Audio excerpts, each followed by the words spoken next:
Welcome sa Durs TV. Kung interesado ka sa ganitong news, huwag kalimutang isubscribe ang ating YouTube channel. Maraming salamat! Welcome po ulit sa ating panibagong update tungkol sa King Pao. Ihahatid ko po sa inyo ang pinakabago at pinaka-latest na mga kaganapan tungkol sa kanila.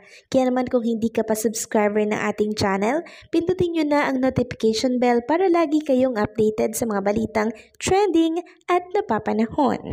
So ayun, welcome back again sa ating YouTube channel mga kakimpaw, and for today's video, ang pag-uusapan natin ay tungkol sa mga importanteng ganap kila Kim and Paolo Abilino. Pero bago po ang lahat, sino po ang nagpunta or nasa SM Valenzuela ngayon? Kasi ngayong araw po, dyan po nag-promote sila Kim and Paolo Abilino sa SM Valenzuela.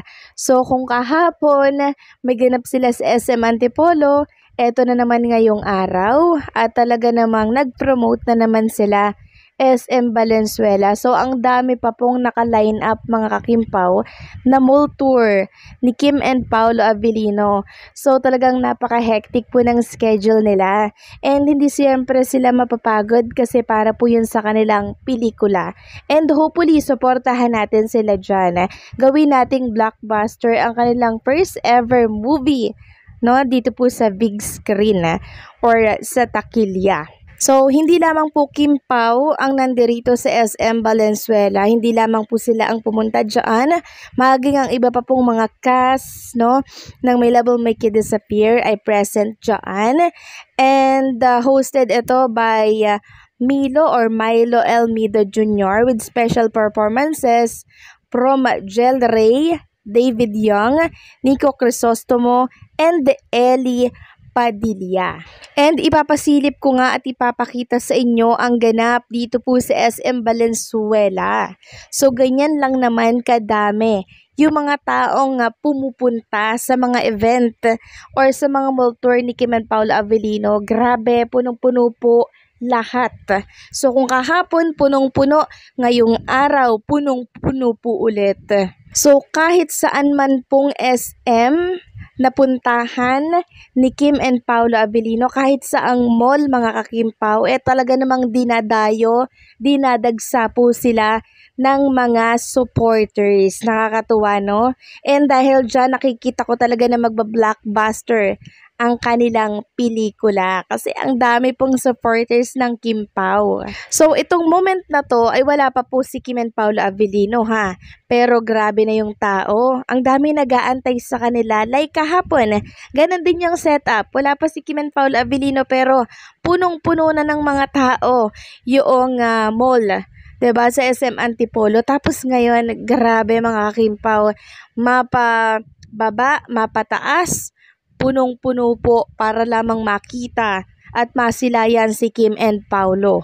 So, nagpakilig na naman sina Kim and Paolo Abilino dito po sa SM Valenzuela. Grabe, hindi pa nga tayo nakaka-recover or nakaka-move on sa ganap nila kahapon sa SM Antipolo. Eto na naman at meron na naman silang ganap. Grabe, di ba? Parang nalulunod ako araw-araw sa mga ganap ni Kim and Paolo Abilino. So, kamusta na kaya yung mga bashers ng Kim Pao? Buhay na buhay pa kaya sila?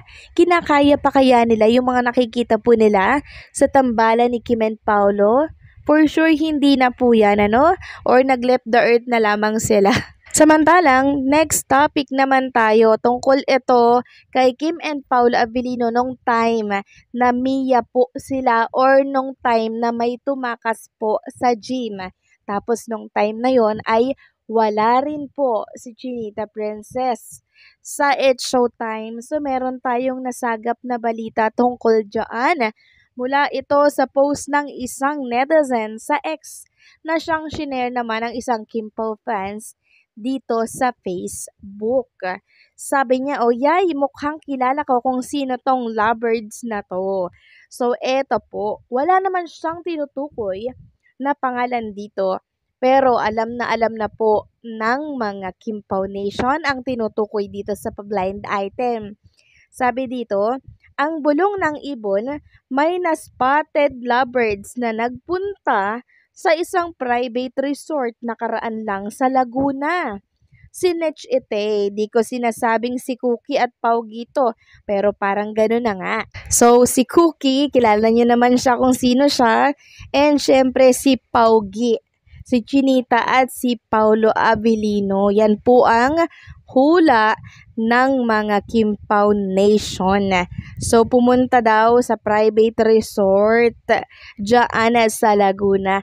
Grabe naman yon. And kung magbabasa kayo ng mga komento sa naturang post, may nabasa ako dito na kasi nga, nag-celebrate sila ng Montsori. Grabe.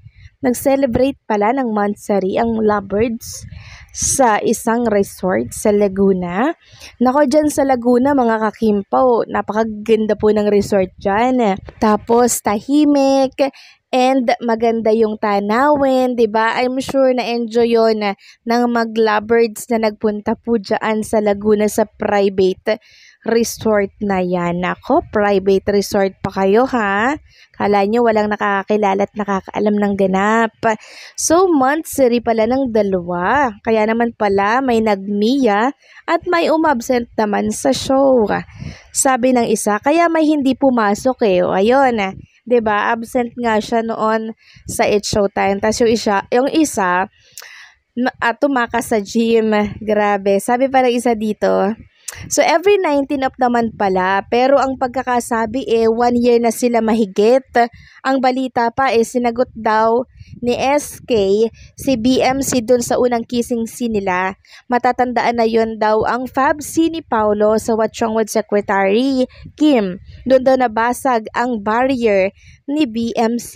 Narito pa yung komento ng isa, kahit saan pa sila makarating, ox lang. Ang mahalaga magkasama at masaya sila para masaya din tayong lahat.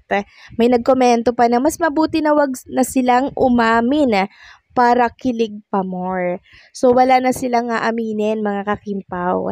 Kasi sa kilos pa lang nila, yun na po yun Napakatibay po ng ikinikilos natin. Matibay po yun na pruweba. 'Di ba? What you see is what you get. Ika nga po nila. 'Di ba? So, yung pag-amin na yan, kahit hindi na yan aminin kasi napaka-obvious na po, mga kakimpaw. Obvious na. Hindi po magagawa ni Chinita Princess kay Paula Abilino yung mga nakikita natin kung walang sila. 'Di ba? Kung magtropa at magtrabaho lang yan, hindi po ganyan ang kilos ni Kim and Paula Abilino sa isa't isa. Yan po ang lagi kong sinasabi sa inyo. And nakakatuwa lang, mga kakimpaw, kasi meron pong nag-i-explore sa atin ng mga private na ganap ng dalawa. Kahit papaano, sumasaya yung ating puso sa mga sikretong ganap ng dalawa.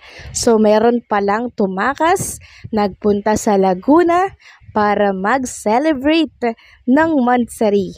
So, ano ang masasabi ninyo dito? Hanggang dito na lamang ang update natin. Maraming salamat po sa patuloy na pagsuporta.